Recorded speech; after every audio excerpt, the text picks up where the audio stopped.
Hello दोस्तों, आप सभी का स्वागत है। आज की हमारी कहानी है मोहब्बत तेरे नाम की का भाग 4।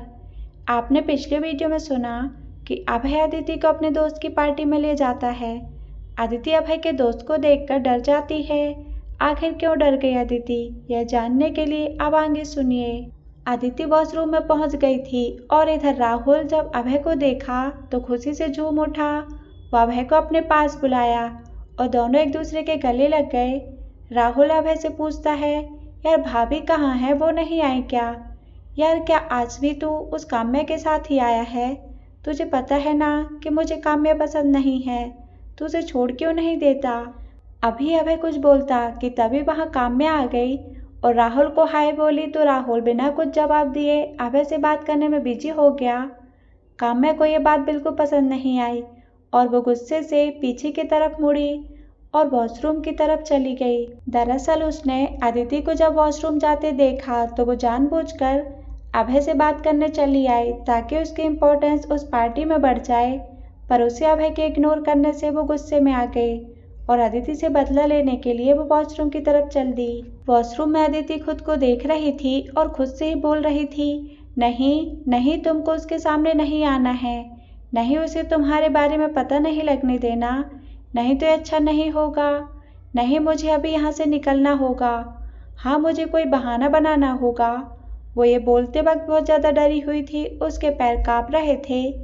तभी उसको किसी के कदमों की आवाज़ आई। उसने सामने लगे आईने में देखा और उसको देखते ही उसकी आंखें डर से भर गईं। वो सूरज था, राहुल का सौतेला भाई। वो राहुल से बस 1 साल छोटा था। वो एक शैतान था, जीता जागता शैतान।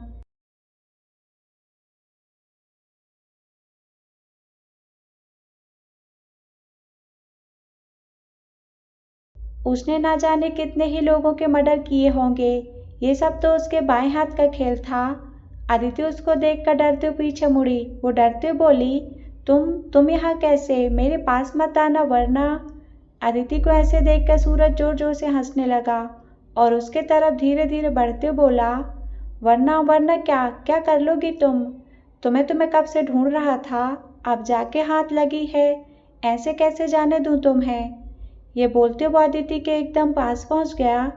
अदिति उससे दूर जाने के लिए भागी, लेकिन उसने उसको कमर से पकड़ लिया और दीवार से चिपका दिया। अदिति रोने लगी। वो रोते हुए बोली, जाने दो प्लीज, जाने दो, छोड़ दो मुझे। ये कहते वक्त वो उसके बाहों से निकलने की कोशिश कर रही थी, लेकिन निकल नहीं पा रही थी। सूरज उसके गले के पास आकर सांसों को तेज भरते हुए बोला, उफ, तुम्हारी ये खुशबू आज भी मुझे मदहोश कर देती है। उसने अपनी पकड़ अदिति के कमर पर और तेज कर दी। उसमें जरा भी दया भावना नहीं थी। वो एक घटिया मुस्कान देते हुए बोला, वैसे तुमने छुपने की जगह बहुत अच्छी चुनी थी मुझसे। अभय खुराना, हाँ उसके बारे में तो कोई सोच भी नहीं सकता था, पर तुम तब तक ही वहाँ थी जब तक मुझे तुम्हारा पता नहीं था। अदिति उसको डर के साथ गुस्से से देखते बोली, छोड़ो मुझे, अगर अभय को पता चल गया तो वो तुम्हें छोड़ेगा नहीं। सूरज उसकी तरफ हंसते हुए बोला, क्या क्या बताओगी उसे? क्या उन 2 दिनों के बारे में उसे बताओगी जो तुमने मेरे कमरे में मेरे बिस्तर पर मेरे साथ बिताए थे?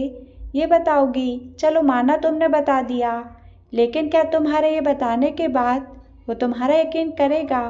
अदिति ये सुनकर सहम गई। उसने मन ही मन सोचा, हाँ अभय मेरा यकीन क्यों करेगा, मैं क्या हूँ उसकी? बस 4 साल के लिए उसकी बीवी, वो मेरा यकीन क्यों करेगा? ये सोचने के बाद उसकी आंखों से दर्द भरे आंसू निकल आए। सूरज उसको इस तरह से तकलीफ में देखकर बहुत खुश था। उसने अदिति के मुंह को अपने एक हाथ से पकड़ लिया और उसकी आंखों में देखते हुए बोला, तुम अब तो पहले से भी ज्यादा खूबसूरत लग रही हो। अब मुझसे तुम्हारे साथ फिर से वही सब करने का इंतजार नहीं हो रहा है। अदिति उसके सीने पर अपने हाथों को जोर जोर से मारते बोली, छोड़ो मुझे घटिया इंसान, छोड़ो। तभी सूरज का फोन रिंग किया। उसे एक कॉल आई। उसको सुनकर वो बोला, मैं अभी आधे घंटे में पहुंचता हूँ। ये बोलकर उसने कॉल कट कर दी और उसने अदिति के दोनों हाथ की कलाइयों को पकड़कर बोला, पूजा। ये नाम सुनकर अदिति एकदम शांत हो गई। वो उसको फिर से डर से देखने लगी। वो मुस्कुराता हुआ बोला, हाँ पूजा, वो सिंगापुर में है ना? अदिति उसको डर से भरे हैरान नजरों से देख रही थी। उसको ऐसे देखते वो बोला, क्या हुआ? हैरान हो मुझे कैसे पता चला? उसका मुझे तो ये भी पता है कि वो कब क्या करती है। मेरे आदमी उस पर हर वक्त नजर रखे हुए हैं। जब तुम अचानक से गायब हो गई थी तो मुझे लगा कि कभी न कभी तो तुम उससे मिलने जरूर जाओगी, लेकिन तुम तो यहीं थी मेरी आंखों के नीचे और मैं तुम्हें ढूंढ भी नहीं पाया। अगर अब तुमने मुझसे दूर भागने की कोशिश भी की तो तुम्हारी एकमात्र बचपन की दोस्त पूजा, तुम्हारे सुख दुख की साथी पूजा को मेरे आदमियों का खिलौना बनने में देर नहीं लगेगी, समझी? अभी वो ये सब बोल ही रहा था कि तभी बाहर से उसका एक आदमी आया और उसने उसके कानों में कुछ कहा। उसके बाद सूरज ने अदिति को छोड़ दिया और बोला, तुम्हारा पति तुम्हें ढूंढते हुए आ रहा है। अपना चेहरा ठीक कर लो, मैं तुमसे जल्दी ही मिलूंगा डार्लिंग। ये बोलकर उसने अदिति के होठों को अपने अंगूठे से छुआ और फिर मुड़कर चला गया।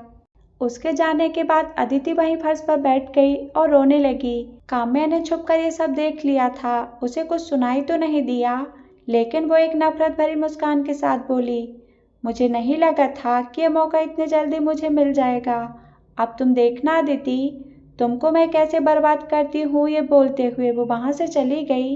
इधर अभय ने जब काफी देर तक अदिति को नहीं देखा तो उसको उसकी चिंता होने लगी। वो उसको ढूंढते वॉशरूम तक पहुंचा। तब तक अदिति ने अपना मेकअप ठीक कर लिया था। अभय ने अदिति को आवाज लगाई तो अदिति बाहर आ गई। उसने अपनी नजरों को नीचे कर रखा था। अभय उसको देखकर बोला, तुम ठीक तो हो ना? अदिति ने हाँ में सर हिला दिया तो अभय ने उसका हाथ पकड़ लिया और उसको पार्टी हॉल की तरफ ले जाते बोला, आओ मैं तुम्हें अपने दोस्त से मिलाता हूँ। उसने तुरंत राहुल को आवाज लगाई, राहुल। ये सुनकर अदिति फिर से जम गई। उसको अपने किस्मत पे हंसी आ रही थी। वो जिसको चाहती थी सब तो उसको छोड़कर जा चुके थे, फिर क्यों उसको दोबारा उससे सामना करना पड़ रहा था। पर अब उसके पास कोई रास्ता भी तो नहीं था। आज नहीं तो कल उसे उसका सामना करना ही पड़ता। तो आज क्यों नहीं? राहुल ने जैसे ही अपना नाम सुना वो पीछे मुड़ा। उसने एक बड़ी स्माइल देते हुए अभय की तरफ देखा। फिर उसने उसके साथ खड़ी लड़की को देखा, जिसको देखकर उसने अपने बढ़ते कदमों को रोक लिया। उसकी मुस्कुराहट खत्म हो गई थी। उसे ऐसा लगा जैसे किसी ने उसके पैरों के नीचे से जमीन ही खींच ली हो। उसकी आंखों में प्यार, नफरत और दर्द तीनों ही भावना दिख रही थी। उसकी आंखें भर आई। तभी अभय उसके पास आया और बोला, इनसे मिलो, माई वाइफ अदिति। अदिति ने राहुल की तरफ देखते हुए एक हल्की सी मुस्कान के साथ कहा, हेलो। उसकी वो मुस्कान राहुल के लिए ऐसी थी जैसे मानो किसी ने उसके दिल में खंजर उतार दिया हो। उसने खुद को संभाला और एक नकली मुस्कान के साथ बोला, हेलो भाभी, मैं राहुल, अभय के बचपन का दोस्त। अभय ने तो आपको मेरे बारे में बताया ही होगा। ऐसा बोलते उसने अपना एक हाथ मिलाने के लिए आगे बढ़ाया। अदिति ने ना चाहते हुए भी हाथ मिला लिया। राहुल ने उसके हाथों को कस के दबा दिया। अदिति को बहुत तेज दर्द हो रहा था, लेकिन वो उस दर्द के आगे कुछ भी नहीं था जो उसने राहुल को दिया था। वो उस दर्द को बर्दाश्त करते हुए मुस्कुरा रही थी और वो दोनों एक दूसरे की आंखों में देखे जा रहे थे और अभय ये सब बहुत ही चुपचाप से देख रहा था। तभी अभय ने मजाक करते बोला, अरे बस भी कर, अब छोड़ भी दे अपनी भाभी का हाथ।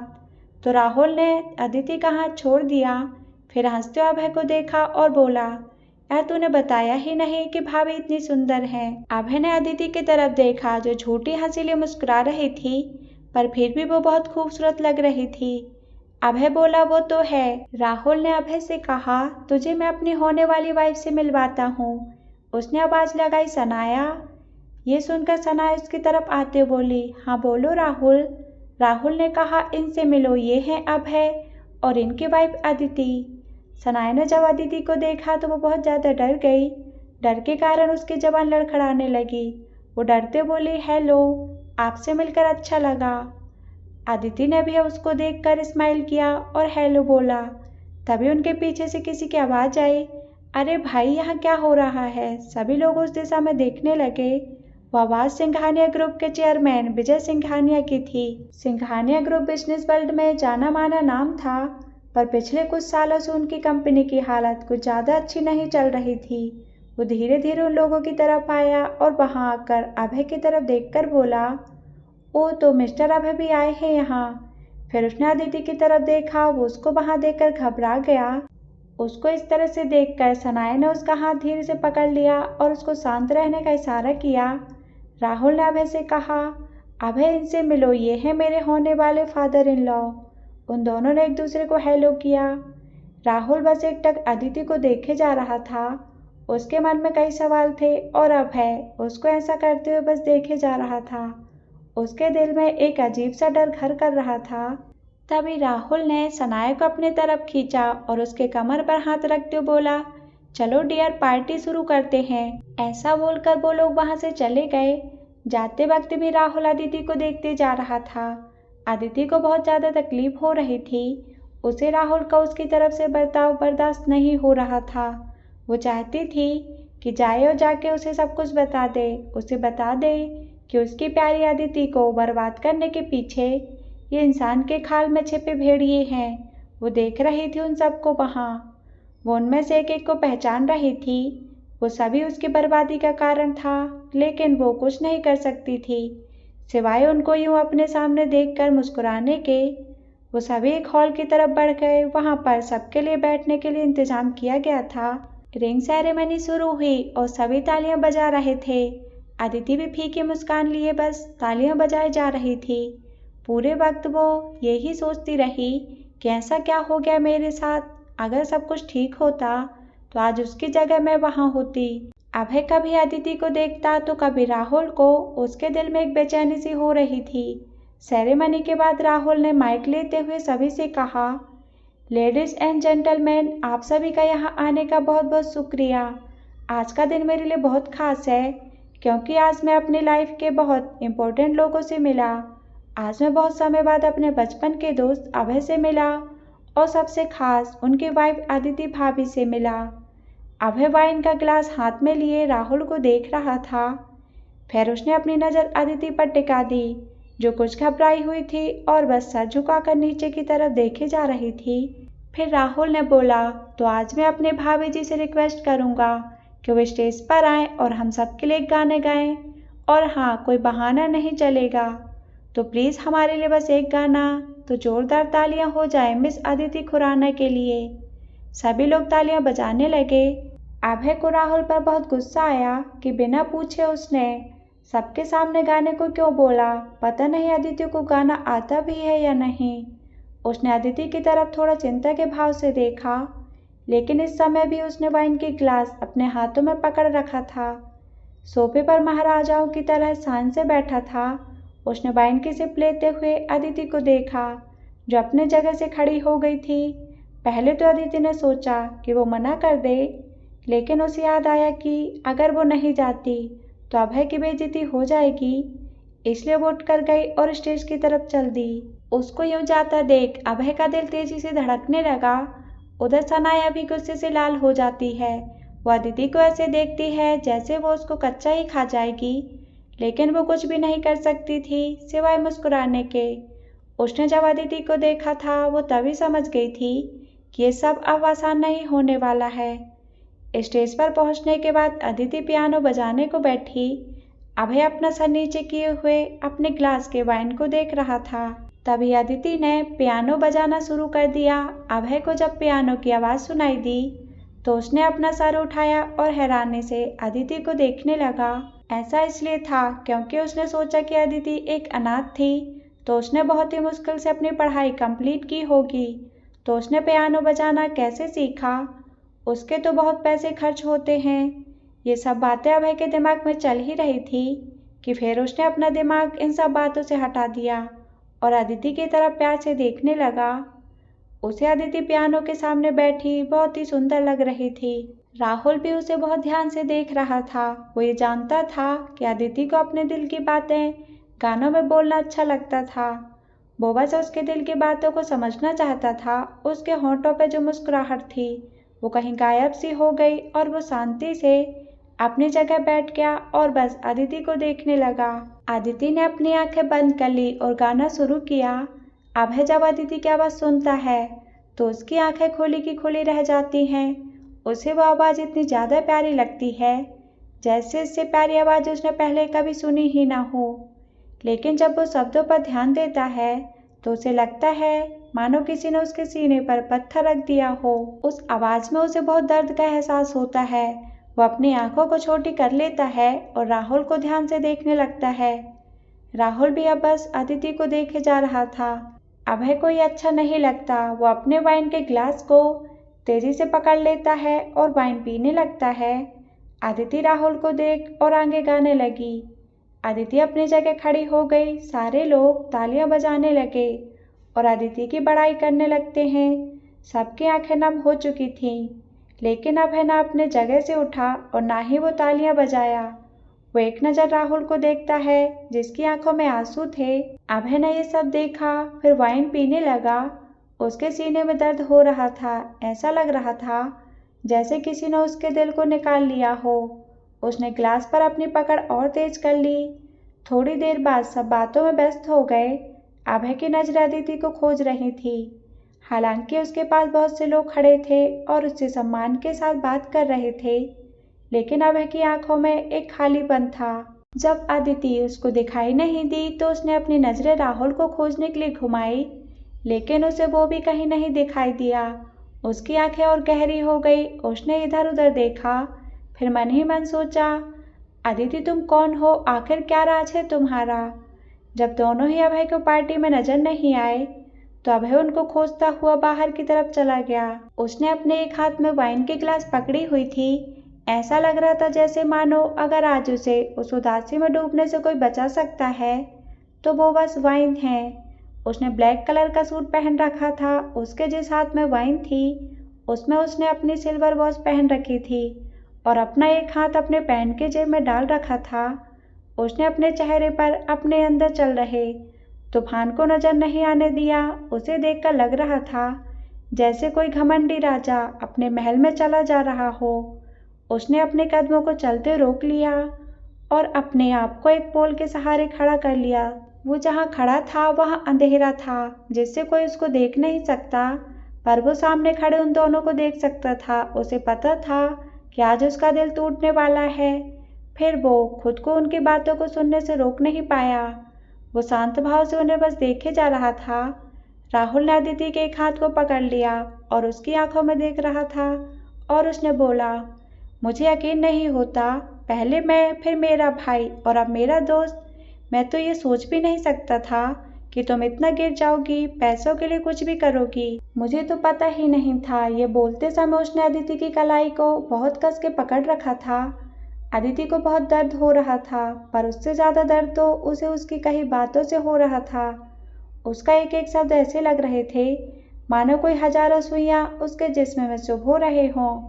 उसने अपना हाथ छुड़ाते हुए कहा, छोड़ो, छोड़ो मुझे राहुल, कोई देख लेगा, छोड़ो मुझे, मैं अब किसी की बीवी हूँ, छोड़ो मुझे। राहुल हंसा और हंसते उसने अदिति को देखा और उसके हाथों को उसकी पीठ के पीछे ले जाकर पकड़ लिया और उसको अपने करीब कर लिया और बोला, बीबी? कैसी बीबी? किससे झूठ बोल रही हो तुम? तुम्हें क्या लगता है कि मुझे पता नहीं है कि वो तुमको छूता भी नहीं है? वो तो तुम्हारे ही सामने किसी और के साथ वो सब करता है। वो तो तुम्हें उस काबिल भी नहीं समझता और खुद को उसकी बीवी कहती हो। अरे मैं तो तुम्हें मुझे धोखा देने के लिए माफ भी कर देता, लेकिन मुझे नहीं पता था कि तुम इतनी लालची होगी कि अपने आप को बेच दोगी। ये सुनकर अदिति ने अपनी आंखें बंद कर ली और उसकी आंखों से बेतहाशा आंसू निकल पड़े।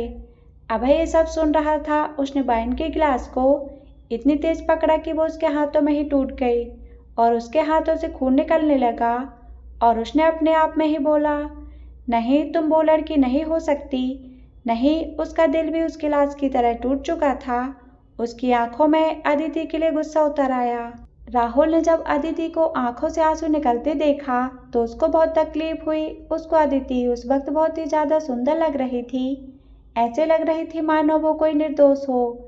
राहुल बहक गया। उसने अदिति को पीछे के दीवार से लगा दिया और उसके होंठों पर किस करने के लिए उसकी तरफ झुकने लगा। अदिति ने जब उसको ये करते देखा तो उसने राहुल को धक्का देना शुरू कर दिया और बोली, राहुल तुम ये क्या कर रहे हो? मैं अब किसी और की बीवी हूँ, छोड़ो मुझे, ये गलत है, छोड़ो, ऐसा मत करो। राहुल उसको और कस के पकड़ लेता है और बोलता है, क्या गलत? जब तुमने मेरे साथ होते हुए भी मेरे भाई के साथ वो सब किया तो तुम्हें गलत नहीं लगा? तो फिर आज मेरे साथ वो सब करने में गलत कैसा है? अभय तो तुम्हें कभी छुएगा भी नहीं, तो फिर क्यों? अदिति ने जब ये सुना तो उसका दिल पूरी तरह से टूट गया। उसने राहुल को जोरों से धक्का दिया और उसके गालों पर एक चांटा कस के लगा दिया और बोली, कितनी घटिया सोच है तुम्हारी। मुझे हैरानी हो रही है कि मैंने तुमसे प्यार कैसे किया। तुम भी बाकियों के जैसे नीच हो। और हाँ, अभय मेरे पति हैं, वो आज नहीं तो कल मेरे पास ही आएंगे। अगर मुझे उनका 10 साल तो क्या पूरी जिंदगी अगर इंतजार करना पड़ा तो मैं करूँगी, लेकिन अब ये मेरा शरीर मेरी आत्मा सब अभय की है। ये बोलकर अदिति पीछे मुड़ी और रोते हुए बाहर की तरफ चली गई। वो भागकर कार में पहुंच गई और उसमें बैठकर रोने लगी। राहुल वहीं खड़ा उसको जाते हुए देख रहा था। फिर उसने अपना हाथ कस के सामने की दीवार पर दे मारा और चिल्लाता हुआ वहीं फर्श पर बैठ गया। उसने अपने सिर को अपने दोनों पैरों के बीच कर लिया और रोते बोलने लगा, क्यों क्यों किया तुमने ऐसा मेरे साथ? मैंने तो तुम्हें अपना सब कुछ माना था, तो फिर क्यों किया? क्यों चली गई तुम मुझे बिना बताए? मैं तुम्हें माफ़ कर देता जो भी तुमने मेरे साथ किया, लेकिन तुम मुझे छोड़ के क्यों चली गई? और फिर वो रोने लगा। अभय उसको देख रहा था। उसने सब कुछ देखा और सब कुछ सुना था। जब अदिति ने उसे अपना पति कहा, उसे सिर्फ उसका कहा, उसका पूरी जिंदगी इंतजार करने को कहा, तो उसकी टूटी हुई उम्मीदें वापस लौट आई। उसने सब कुछ अब अदिति के मुंह से सुनने का फैसला किया और वो भी गया और जाकर शांति से कार में बैठ गया। जब अदिति ने उसको देखा तो वो बोली, सॉरी, मैं बिना बताए चली आई। मुझे अंदर कुछ अच्छा नहीं लग रहा था। तो अभय ने कुछ नहीं बोला। उसने सिर्फ हाँ में बोला और फिर शांति से अपनी आंखें बंद करके आराम करने लगा। अदिति भी अपने आंसुओं को छिपाते हुए विंडो से बाहर देखने लगी। अदिति को क्या पता था कि आज काली रात उसके लिए खत्म नहीं हुई थी। इसे तो अभी और गहरा और काला होना था। शायद ये अदिति के लिए सबसे लंबी रात होने वाली थी। ये रात उन दोनों की जिंदगी बदलने वाली थी। दोनों अपने घर पहुंचे। अभय उतरकर सीधा घर में चला गया। अदिति भी उतरकर घर चली गई। अभय लिविंग रूम के सोफे पर बैठ गया और अपने कोट को उतारकर साइड में रख दिया और अपनी टाई को ढीला करने लगा। उसके चेहरे पर कोई भी भावना नहीं थी। अदिति बोली, मैं अपने कमरे में जा रही हूँ, गुड नाइट। अभय उसको बिना देखे बोलता है, एक गिलास पानी। अभी लाती हूँ। और वो एक गिलास पानी लाकर अभय को देती है। मारिया अपने कमरे में जा चुकी थी। जब अदिति पानी अभय को देती है तो उसकी नज़र अभय के हाथ की तरफ जाती है, तो वो खून देखकर घबराते बोली, खून? आपके हाथों से तो खून बह रहा है। वो अभय का हाथ पकड़ ली। अभय उसको यूं करते बस देख रहा था। अदिति पूछी, आपको चोट कैसे लगी? वो उसकी चोट पर पट्टी लगाती है। अभय बस उसको देख रहा था। उस वक्त अदिति उसको बहुत प्यारी लग रही थी। वो थोड़ी देर के लिए सब कुछ भूल गया।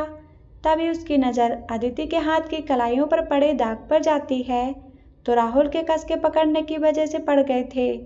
अभय को सब याद आने लगा। उसका चेहरा एक बार फिर से गंभीर हो गया। वो अदिति से पूछता है, अदिति, मैं अगर कुछ पूछूंगा तो क्या सच सच जवाब दोगी? तुम्हें पता है कि मुझे झूठ बिल्कुल पसंद नहीं है, तो उम्मीद है तुम मुझसे झूठ नहीं बोलोगी। अदिति थोड़ा डरी और फिर हिचकिचाते हुए बोली, हाँ।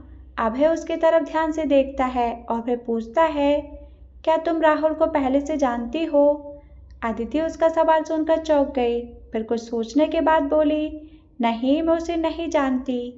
अभय उसका झूठ सुन के गुस्से से आग बबूला हो गया। उसने अपने हाथों की मुट्ठियां बना ली और अदिति की तरफ घूरते बोला, क्या तुम सच बोल रही हो? मैं ये आखिरी बार पूछ रहा हूँ। अदिति को अब राहुल से जुड़ी कोई बात नहीं करनी थी। अब वो उसको याद भी नहीं रखना चाहती थी। उसने अभय को देखा, फिर अपनी जगह खड़ी हुई और बोली, मैं उसे नहीं जानती और आप भी मुझसे कोई सवाल मत पूछिए। ये मत भूलिए कि हम लोगों ने पहले ही डिसाइड किया था कि हम दोनों ही एक दूसरे के प्राइवेट लाइफ में कोई दखल नहीं देंगे, तो फिर आप क्यों पूछ रहे हैं? अभय इस बात से इतना नाराज हो गया कि वो गुस्से से उठा और अदिति के हाथ को बहुत जोर से पकड़ लिया और उसको अपने रूम में ले गया और उसको अपने बेड पर गिरा देता है और खुद उसके ऊपर आ जाता है। उसके गले पर अपने हाथों को रखता है और उससे कहता है कि तुम्हारी हिम्मत कैसी हुई मुझसे झूठ बोलने की? तुमने उस आदमी को चोट पहुंचाया जिसे मैं अपनी ज़िंदगी में सबसे ज़्यादा मानता हूँ। तुमने तो उसको मरने के लिए छोड़ दिया था। तुम्हारी वजह से उसने खुदकुशी करने की कोशिश की। हमेशा खुश रहने वाले इंसान को मैंने दुख के साए में जाते देखा है, और उन सब की वजह तुम थी। ये सब बोलते समय अभय की आंखों में आंसू थे, क्योंकि इस समय जो लड़की उसके सामने थी वो वह लड़की थी जिससे वो सबसे ज़्यादा प्यार करता था और सबसे ज़्यादा नफरत भी। पर आज उसके प्यार पर उसका गुस्सा भारी पड़ गया। जब अदिति ने ये सुना कि राहुल ने खुद को मारने की कोशिश की, तब वह अंदर तक टूट गई। अब उसको जिंदगी से ज़्यादा मौत आसान लग रही थी। उसने अभय के हाथों से अपना हाथ हटा लिया। अभय ने उसकी तरफ नफरत से देखा और फिर उसने उसके गले पर अपनी पकड़ तेज कर दी और बोला, बताओ क्यों किया तुमने ऐसा, क्यों किया? उसकी आंखों से आंसू अदिति के चेहरे पर गिर रहे थे। उसने अदिति को देखा और उससे बोला कि जी तो चाहता है कि तुमको मैं जान से मार डालूं, पर अभय को एहसास होता है कि अदिति अपने आप को बचाने की कोशिश नहीं कर रही है। उसको एक अजीब से डर ने घेर लिया। उसने अदिति के चेहरे की तरफ देखा जो मुस्कुराई जा रही थी। अभय अपने होश में आया। उसने उसकी गर्दन से अपनी पकड़ ढीली कर दी तो अदिति ने उसके हाथों को पकड़ लिया और अपने गले पर लगाकर बोली, नहीं ऐसा मत करो, मार दो मुझे, मार दो मुझे अभय, मैं जीना नहीं चाहती, मुझे मुक्ति दे दो प्लीज़, मुझे मार दो, मुझे से ये दर्द अब और बर्दाश्त नहीं होता, मुझे मार डालो। ये बोलते हुए उसके हाथों से अपना गला दबाने लगती है। अभय जब उसको ऐसे करते देखता है तो वो अपने हाथों को पीछे की तरफ खींचता है और उसकी आंखों में देखता है जिसमें उसे सिर्फ निराशा, सच्चाई और बहुत सारा दुख दिखता है। अभय उसको छोड़ देता है और खड़ा हो जाता है। फिर वो अदिति के कंधों को पकड़कर बोलता है, क्यों किया तुमने ऐसा? बताओ, बताओ मुझे, तुम क्यों जीना नहीं चाहती? बताओ मुझे, क्यों छोड़ा तुमने उसको? अगर तुम उससे इतना ही ज़्यादा प्यार करती थी तो क्यों धोखा दिया तुमने उसे? अदिति रोते बोली, मेरे पास कोई रास्ता नहीं था, नहीं था कोई और रास्ता, मैंने उसे कभी धोखा नहीं दिया, वो मैं थी जिसके साथ गलत हुआ। अभय ने जब ये सुना तो थोड़ी देर के लिए वो सहम गया। वो बस अदिति को देखते जा रहा था। फिर उसने अदिति की तरफ देखा और बोला, धोखा नहीं दिया, गलत हुआ? क्या गलत हुआ तुम्हारे साथ? आखिर क्या मजबूरी थी तुम्हारी? बताओ मुझे, बताओ मुझे, सब जानना है। अदिति अपने आंखों से आंसू पोंछती और अभय के सामने खड़ी होकर अपने कपड़े निकालने लगती है। अभय जब उसको ये करते देखता है तो उसको कुछ समझ नहीं आता। वो उसको ऐसा करने से रोकता है और बोलता है, ये तुम क्या कर रही हो? अदिति उसकी तरफ देखते हुए अपने कपड़ों को निकालती है और बोलती है, आपको जानना था ना कि क्या गलत हुआ है मेरे साथ, मेरी क्या मजबूरी थी, तो देखिए ये थी मेरी मजबूरी। अभय ने अपने आंखों को बंद कर लिया था। अदिति ने फिर कहा, देखिए मुझे, देखिए मेरी तरफ। अभय अपनी आंखें खोलता है और वो अपने सामने अदिति के शरीर को देखता है जिस पर बहुत सारे दाग बने हुए थे। उनको देखकर वो पूरी तरह से टूट गया। उसके अंदर जैसे दुख का सैलाब उमड़ आया हो। उसने तुरंत सामने रखे चादर को उठाया और उससे अदिति को ढक दिया। उसने उसको गले से लगा लिया और कुछ देर तक वैसे ही लगा रहा जैसे वो खुद को समेटने की कोशिश कर रहा हो। अदिति बस बोले जा रही थी, मैंने उसे धोखा नहीं दिया, और फिर वो भी धीरे धीरे शांत हो गई। अदिति को अभय की बाहों में बहुत सुकून मिल रहा था। वो अपने आप को पता नहीं क्यों पर उसकी बाहों में बहुत महफूज महसूस कर रही थी। कुछ देर बाद अभय ने उसको अपने गले से लगाए हुए बोला, किसने किया है ये? उसकी आवाज़ लड़खड़ा रही थी। वो अपने आप को रोने से रोक रहा था शायद। बताओ मुझे। उसकी आंखों में खून उतर आया था। बताओ मुझे, सब कुछ जानना है, सब कुछ। अदिति उसको सुन रही थी। उसने मन ही मन कहा, क्या अभय रो रहे हैं? उसने अदिति की तरफ देखा और उसके आंखों में देखते हुए बोला, बताओ मुझे, किसने किया है ये? मैं वादा करता हूँ उसको मैं मौत से भी ज़्यादा बुरी सजा दूंगा। उन्हें बर्बाद करके रख दूंगा, चाहे वो कोई भी हो। उसको मुझसे अब कोई नहीं बचा पाएगा। अदिति हैरान नजरों से अभय को देखती है और उसकी आंखों में आंसू भर आते हैं। शायद ये पहली बार था जब उसे किसी ने उसको अकेलेपन का एहसास कराया था, इतना महफूज महसूस कराया हो, किसी ने उसके लिए बदला लेने की बात कही हो। अदिति ने हाँ में अपना सर हिला दिया और बोली, मैं सब कुछ बताऊंगी।